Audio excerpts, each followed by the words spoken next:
Assalamualaikum warahmatullahi wabarakatuh.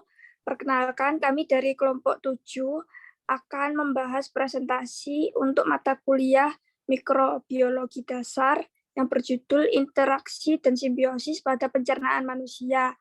Disusun oleh Maulidia Fathia Rizky, yaitu saya sendiri dengan nomor induk 211101017 dan teman saya yang bernama Rizka Dwi Permatasari dengan nomor induk mahasiswa 211101003. Next.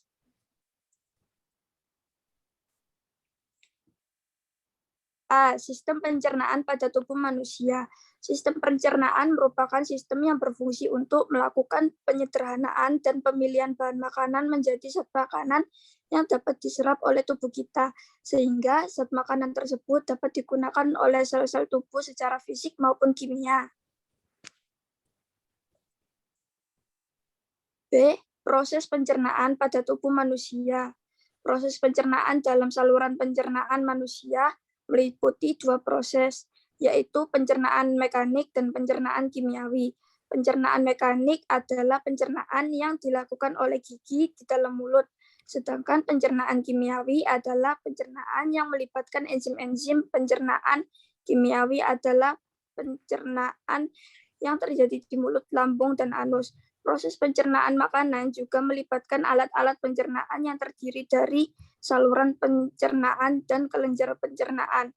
Saluran pencernaan manusia terdiri dari rongga mulut, kerongkongan atau esofagus, lambung atau yang biasa disebut vertikulus, usus halus, usus besar atau kolon, dan anus. Sedangkan kelenjar pencernaan terdiri dari air liur atau ludah, lambung pankreas, dan hati atau hepar. Next.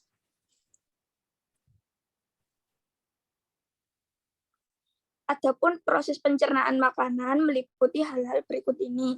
1. Ingesti atau pemasukan makanan ke dalam tubuh melalui mulut. 2. Mastikasi, yaitu proses mengunyah makanan oleh gigi. Yang ketiga, deglutisi, yaitu proses menelan makanan di kerongkongan. Dan yang keempat, absorpsi, yaitu proses penyerapan terjadi di usus halus.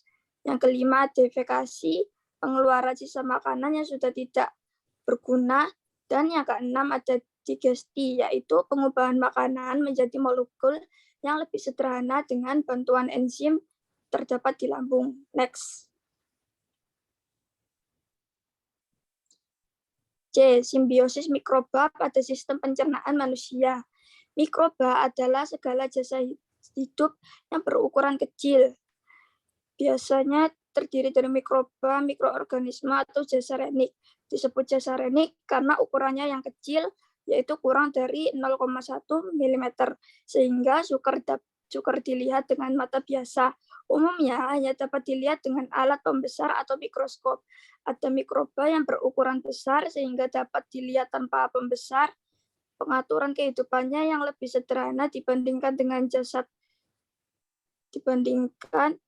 tingkat tinggi. Patogen adalah materi atau organisme yang dapat menyebabkan penyakit pada inang, misalnya bakteri. Bakteri dapat merusak sistem pertahanan inang dimulai dari permukaan kulit, saluran pencernaan, saluran respirasi, saluran urogenitalia, sedangkan patogenesi sendiri adalah mekanisme infeksi dan mekanisme perkembangan penyakit.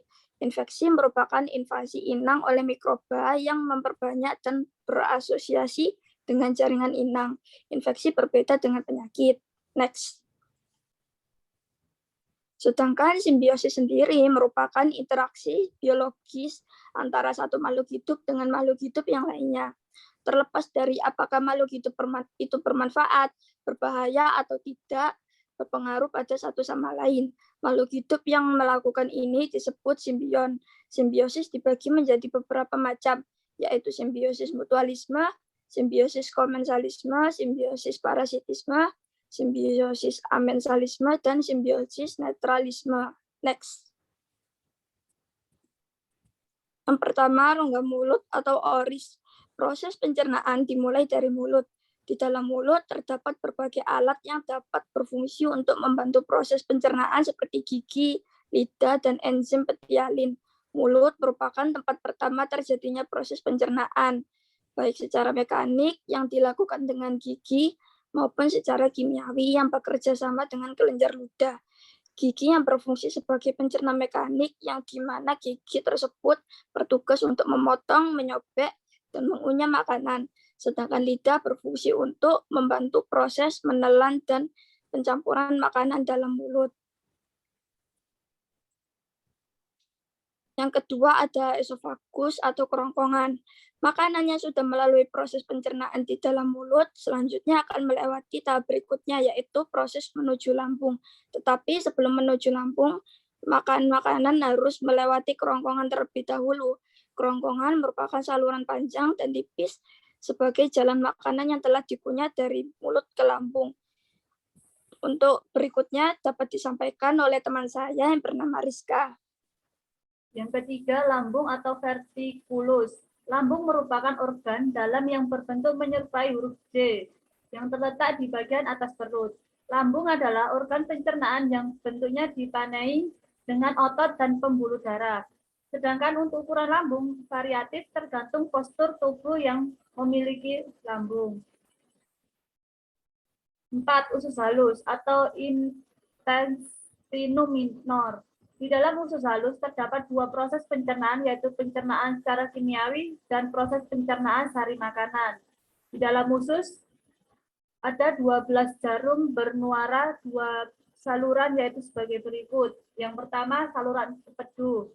Berasal dari kantung empedu di hati. Empedu dihasilkan oleh hati berfungsi untuk mengemulsikan lemak pada makanan. Yang kedua ada saluran pankreas. Berasal dari kelenjar pankreas yang mengandung enzim-enzim seperti enzim amilase, enzim tripsin, dan enzim lipase.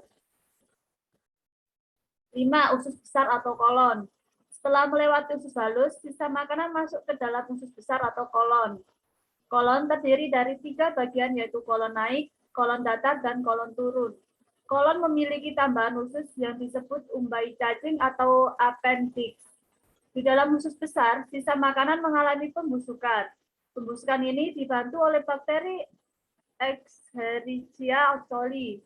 Air dan garam mineral dari sisa makanan tersebut akan diserap oleh usus kembali. Setelah itu, sisa makanan dikeluarkan melalui anus dalam bentuk tinja atau feses. Pada usus besar terdapat bakteri Escherichia coli atau yang biasa disebut dengan E. coli.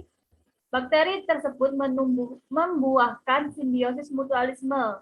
Simbiosis tersebut dapat dikatakan mutualisme karena dengan adanya bakteri ini di dalam tubuh, manusia dapat mengurangi pertumbuhan bakteri jahat yang mempercepat proses pembusukan di dalam usus besar. Sedangkan bakteri E. coli sendiri mendapat keuntungan karena bisa mendapat makanan dari sisa-sisa makanan pada usus besar. Yang keenam ada anus. Bagian yang terakhir dari saluran pencernaan merupakan bagian yang mengalambung, disebut rektum.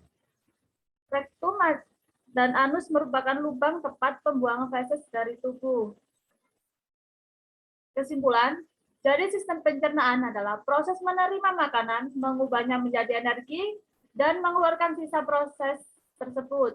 Lebih rincinya yaitu proses penghancuran makanan yang terdapat dalam mulut hingga lambung. Selanjutnya adalah proses penyerapan sari-sari makanan yang terdapat dalam usus.